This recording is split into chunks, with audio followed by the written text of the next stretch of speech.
Assalamu alaykum wa rahmatullah, chères familles et chers enfants. Nous avons dans la précédente vidéo parlé de la naissance de Moïse, Moussa alayhi salam, et des dangers qui le guettaient. Nous avons vu comment Dieu a fait en sorte que cet enfant soit protégé, préservé, qu'il ne soit pas tué par le tyran cruel Pharaon. Nous avions dit également que sa grande sœur a su avertir sa maman à temps pour qu'elle vienne se proposer afin de donner du lait à son fils Moussa. Moussa va grandir entre deux femmes. Sa véritable mère, qui va lui donner le sein, qui va lui donner l'amour qu'un enfant doit recevoir de sa maman, mais aussi il va grandir dans le palais de Pharaon auprès de sa deuxième mère, sa mère adoptive, Asiya, l'épouse de Pharaon. Vous savez, plus un enfant est entouré de femmes, plus il reçoit d'affection, d'amour, et plus il est éduqué, plus il y a de monde pour l'éduquer, et plus nous donnons des chances à cet enfant d'être quelqu'un d'équilibré et d'extraordinaire. Il avait une mère aimante et il avait une mère adoptive charismatique. Charismatique, ça signifie elle avait un fort caractère. C'était une femme qui était quasiment une reine, bien évidemment, et elle était très forte dans son caractère puisqu'elle a réussi à convaincre Pharaon de ne pas faire de mal à Moïse, alors que Moïse est un Hébreu et qu'il devait donc être tué à la naissance, comme ça a été le cas pour beaucoup d'enfants à l'époque. Moussa va prendre de ses deux mamans l'amour, l'affection, la tendresse, le grand cœur, et d'un autre côté, la force, le charisme, l'intelligence de Asiya. Il grandit, il devient un homme, il est à la fois dans le palais et à la fois dans les rues, en train d'apprendre et de connaître sa communauté, son peuple. Et il remarque qu'il y a du racisme, qu'il y a de la haine, de la méchanceté dans la société. Entre, d'un côté, ceux qui soutiennent Pharaon, sa famille, et d'un autre côté, son peuple qui est exploité, persécuté, humilié, puisqu'ils sont des esclaves qui travaillent malgré eux auprès de la famille de Pharaon. Son cœur est déchiré. Il voit l'injustice, il ne la supporte pas. Moussa alayhi salam, nous dit le Coran, marchait un jour dans les rues.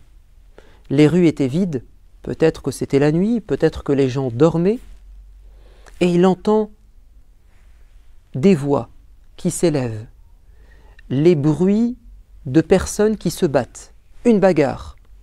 Moussa est un homme qui n'a pas peur, et c'est un homme qui est prêt à affronter les dangers. Alors il se dirige vers l'origine, la source de ce vacarme, et il voit deux hommes qui effectivement étaient en train de se battre. L'un des deux faisait partie de son clan, de son peuple, c'était un Hébreu. Il appelle au secours Moussa. « Viens s'il te plaît, dépêche-toi, viens m'aider, il va me tuer, il va me frapper. » Et l'autre, c'était un soutien, un partisan, un membre de la grande famille de Pharaon.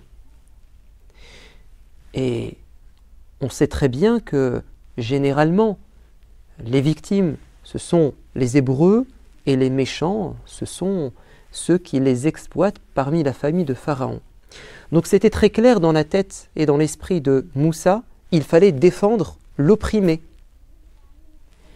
Et il va entrer dans la bagarre en frappant de son poing le copte de la famille de Pharaon. Il a frappé tellement fort tellement vite, il a bien placé son coup, ce qui a provoqué la chute et la mort brutale de cet homme. Il est mort sur le coup. Ça a été un coup fatal. Et là, Moussa se ressaisit. Oh, qu'est-ce que je viens de faire? Mon Dieu! Je ne voulais pas ça. Je ne voulais pas tuer quelqu'un. Je voulais protéger l'autre. Je me suis précipité. Je me suis emporté. J'ai été impulsif. C'est-à-dire que mes émotions m'ont aveuglé, ma colère m'a poussé à faire quelque chose d'irresponsable, d'irréfléchi.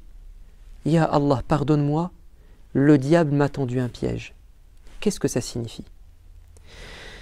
Ça signifie que on est faible. Nous, les êtres humains, on est faible. Lorsque nous sommes en proie à des émotions violentes, comme une forte tristesse, comme une forte jalousie, comme une forte colère, parfois, on a du mal à se contrôler. On se laisse emporter par nos émotions, nos humeurs. Et c'est comme ça qu'on regrette nos agissements. Qu'est-ce qu'il faut faire quand on est en proie à de la colère, par exemple, comme ça a été le cas de Moussa? La première des choses, c'est de réfléchir. Il ne faut pas que cette colère te pousse à agir trop vite. Tu dois prendre du recul et réfléchir. Est-ce que ce que je fais, c'est bien? Est-ce que c'est justifié? Est-ce que c'est légitime? Moussa, au départ, il a réfléchi.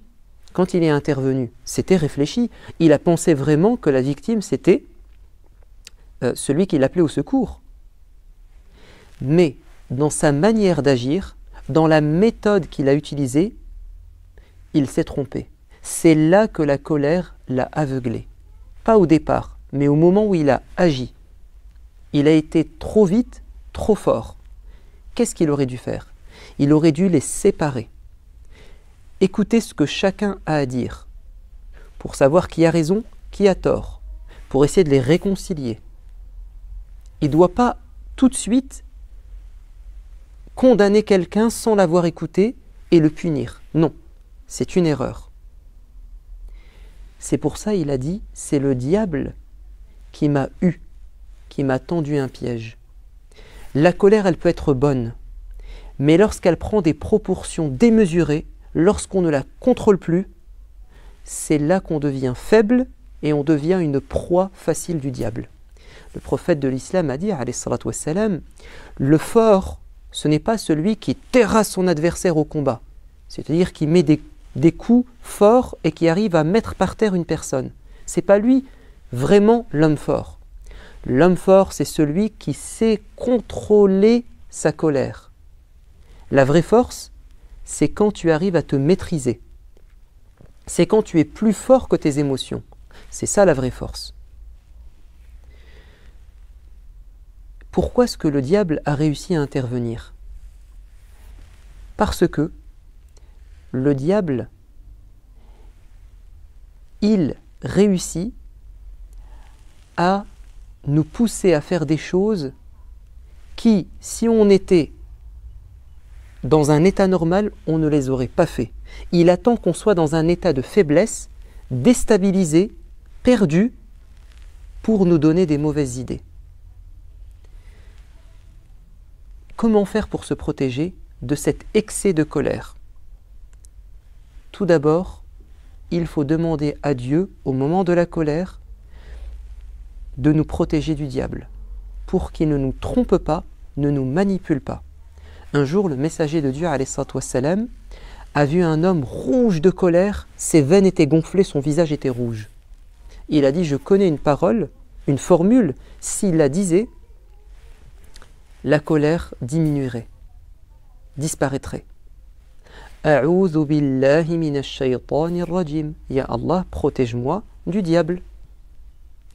Et le prophète a donné une autre solution. Si tu es en colère, fais tes ablutions. Pourquoi? Le prophète dit, le diable a été créé à partir du feu, Ce qui éteint le feu, c'est l'eau. Quand tu es en colère, et la colère vient du diable, quand tu es en colère, fais tes ablutions et tu vas éteindre ce feu qui est en toi, tu vas faire partir le diable. Donc, tu dis à Allah de te protéger, tu fais tes ablutions, et le prophète a dit, si tu es en colère et que tu es debout, assieds-toi. Si tu es assis, allonge-toi. C'est-à-dire, contrôle ton corps. Empêche ton corps d'agir. Retiens-le, maîtrise-le.